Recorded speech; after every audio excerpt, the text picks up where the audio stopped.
बिस्मिल्लाहिर्रहमानिर्रहीम। नाज़रीन अस्सलाम वालेकुम, खुशामदीद कहते हैं आपको अपने YouTube channel the visible fact में।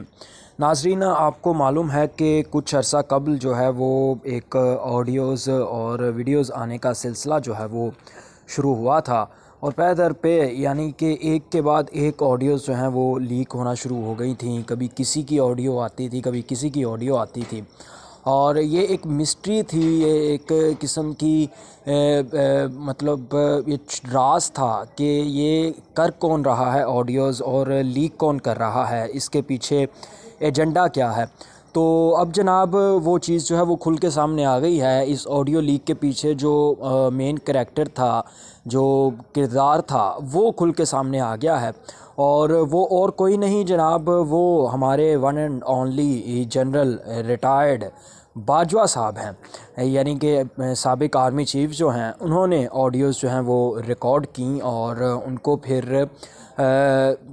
पब्लिक के सामने जो है वो पेश किया। इसका मकसद क्या था और ये ऑडियोज़ जो हैं वो लीक क्यों की गई, ये ऑडियोज़ कब रिकॉर्ड की गई, ये तमाम तफसीलात हम आपको इस वीडियो में बताएंगे। इन ऑडियोज़ में इमरान खान की कौन कौन सी ऑडियोज़ जो हैं वो शामिल थीं और इस ऑडियोज़ को रिकॉर्ड करते हुए जनरल बाजवा ने किस कानून की ख़िलाफ़ वर्जी की है, वो भी हम आपको बताएंगे। इसके साथ साथ अगर कोई एक्शन लेना चाहे तो इस पे एक्शन क्या हो सकता है, वो भी हम आपको आज की इस वीडियो में बताएंगे। तो इन तमाम ख़बरों की तफसीलात जानने के लिए आप हमारे साथ आखिर तक जुड़े रहिएगा। लेकिन उससे कबल जो है वो हमारे पास दीगर कुछ अहम ख़बरें हैं, वो भी आपके साथ हम शेयर करना चाहेंगे। अगर आप हमारे रेगुलर व्यूवर हैं तो आपको यकीनन मालूम होगा कि हम 5 से 6 ख़बरें, अहम ख़बरें यानी कि मुल्की सियासत की और पूरे दिन की जो इकट्ठी होती हैं वो आपके लिए लेके हाज़िर होते हैं जनाब। उनमें सबसे पहली और अहम ख़बर ये है कि गवर्नर पंजाब और इलेक्शन कमीशन हुकाम के दरमियान सूबे में इलेक्शन के लिए तारीख़ पर इत्तफ़ाक़ ना हो सका। गवर्नर पंजाब की ज़ेर सदारत गवर्नर हाउस में अहम इजलास हुआ, जिसमें IG, chief secretary election commission, DG law election commission और दीगर हुकाम भी शरीक हुए। जबकि इजलास में पंजाब असम्बली के इंतखाबात के इनेकाद से मुतल्लिक़ मुख्तलिफ़ पहलुओं का जायज़ा लिया गया।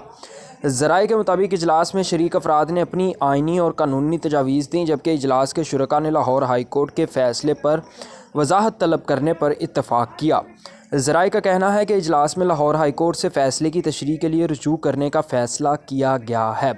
यानी कि इस मामले को जो है वो मज़ीद लटकाने का फ़ैसला किया गया है। इसका पस मंज़र हम आपको बता देते हैं कि जब इमरान खान की हिदायत पर परवेज़ इलाही ने असम्बली तोड़ी थी पंजाब की, तो उसके बाद जो है वो गवर्नर का ये इस्तेहकाक था, गवर्नर का ये फ़र्ज़ था कि वो इलेक्शन की तारीख़ जो है वो साथ अनाउंस करते। जैसे ही असम्बली तहलील की समरी पर दस्तखत होते हैं, वैसे ही गवर्नर को साथ इलेक्शन की तारीख़ जो है वो भी अनाउंस करनी होती है और उस हिसाब से फिर इलेक्शन कमीशन इलेक्शन करवाता है। लेकिन पंजाब का गवर्नर चूँकि नून लीग का है तो उन्होंने ये अपनी आइनी ज़िम्मेदारी पूरी नहीं की। इस हवाले से पीटीआई जो है वो इस केस को लेके लाहौर हाई कोर्ट में चली गई और लाहौर हाई कोर्ट में इस्तदा की गई कि गवर्नर या इलेक्शन कमीशन को कहा जाए कि वो जल्द अज जल्द इलेक्शन की तारीख़ का ऐलान करे, क्योंकि आइन ये कहता है कि 90 रोज़ के अंदर अंदर जो है वो जनाब इलेक्शन करवाना ज़रूरी है। जैसे ही असम्बली तहरील हो जाती है उसके 90 रोज़ के अंदर अंदर इलेक्शन करवाने ज़रूरी हैं और ये आइन कहता है, यानी ये कानून है जिसके मुताबिक 90 रोज़ के अंदर अंदर इलेक्शन कमीशन ने भी इलेक्शन करवाने हैं और गवर्नर ने उसकी तारीख़ देनी है। लेकिन चूँकि ये आइनी ज़िम्मेदारी पूरी नहीं हुई तो लाहौर हाई कोर्ट ने फिर इससे मुतल्लिक फ़ैसला दिया था कि इलेक्शन कमीशन जो है वो जल्द अज जल्द इलेक्शन की तारीख़ का ऐलान करे और 90 रोज़ के अंदर अंदर ये पंजाब के इलेक्शन होने चाहिए। तो उस हवाले से वो फ़ैसला आ गया, लेकिन उसके बावजूद गवर्नर और इलेक्शन कमीशन ने आइनी ज़िम्मेदारी पूरी करते हुए तारीख़ नहीं दी। उसके हवाले से इलेक्शन कमीशन जो है वो मुसलसल जो है वो हथकंडे अपनाता रहा और कल उनका इजलास हुआ जिसमें उन्होंने कहा कि जी हम गवर्नर के साथ मुलाकात करेंगे, उसमें ये डिसाइड करेंगे। तो जैसे ही गवर्नर के साथ आज उनकी मीटिंग हुई है, आज की मीटिंग में भी کچھ ڈیسائیڈ نہیں ہو پایا کہ یہ کون کرے گا اور کیسے کیا جائے گا۔ جی تو اگلی اہم خبر جو ہے وہ یہ ہے کہ سپریم کورٹ میں پنجاب اور خیبر پختونخوا میں انتخابات کی تاریخ دینے سے متعلق درخواست دائر کر دی گئی۔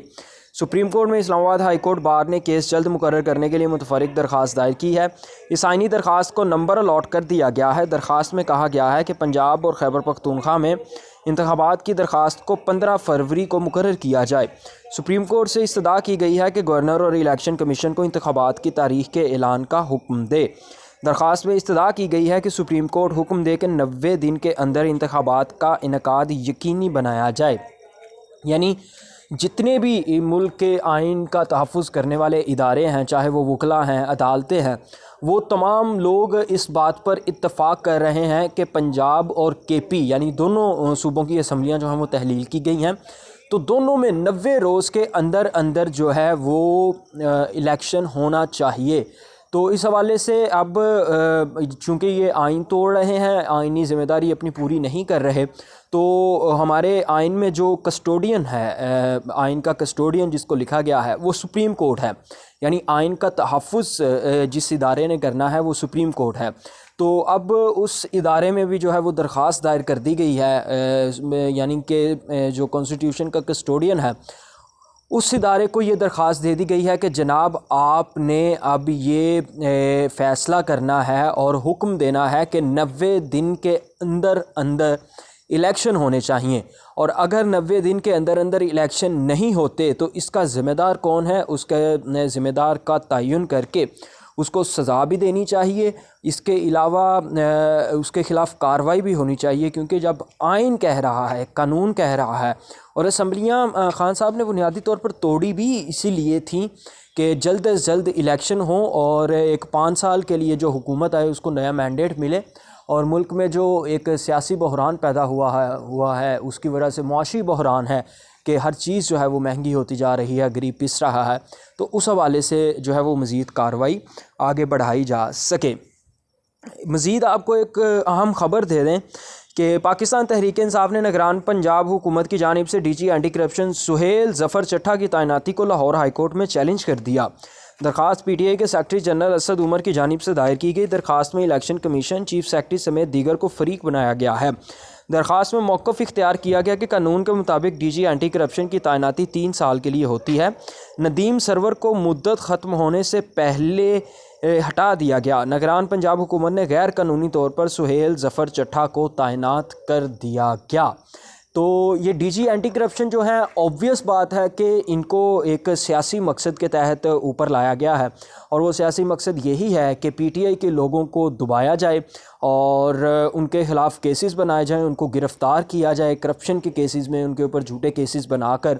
اور باقی جو نون لیگ ہے ان کے اوپر جو کیسز ہیں ان کو ختم کیا جائے۔ اب آ جاتے ہیں اپنی سب سے بڑی اور اہم خبر کی طرف کہ آڈیو لیکس جنرل باجوہ نے کیوں لیک کی۔ جناب آفتاب اقبال صاحب نے کل اپنے ایک ولاگ میں اس بات کا انکشاف کیا کہ ان کی جنرل باجوہ کے ساتھ ملاقات ہوئی، اور جنرل باجوہ نے انہیں اس ملاقات میں یہ کہا کہ میرے پاس عمران خان کی ایسی آڈیوز ہیں، میں وہ لیک کر دوں یا میں وہ سامنے لے آؤں تو آپ کو پتہ چل جائے گا کہ یہ کتنے پانی میں ہے، اور وہ آڈیوز میں خود ریکارڈ کرتا رہا ہوں۔ یعنی کہ جب عمران خان جنرل باجوہ سے ملاقات کے لیے جاتے تھے تو جنرل باجوہ ان کی ریکارڈنگ کرتے تھے، یعنی سٹنگ پرائم منسٹر کی ریکارڈنگ کرتے تھے، اور ہوپ سو کہ باقی جو آڈیوز ہیں وہ بھی جنرل باجوہ نے ہی جو ہیں وہ لیک کی ہیں اور ان کو ریکارڈ کیا ہے۔ جی تو جناب یہ تھی آج کی ویڈیو۔ آپ کو آج کی ویڈیو کس طرح کی لگی ہمیں کمنٹ سیکشن میں ضرور بتائیے گا، اور اگر آپ کو چینل پسند آئے تو کائنڈلی چینل کو سبسکرائب، لائک اور شیئر ضرور کیجیے گا۔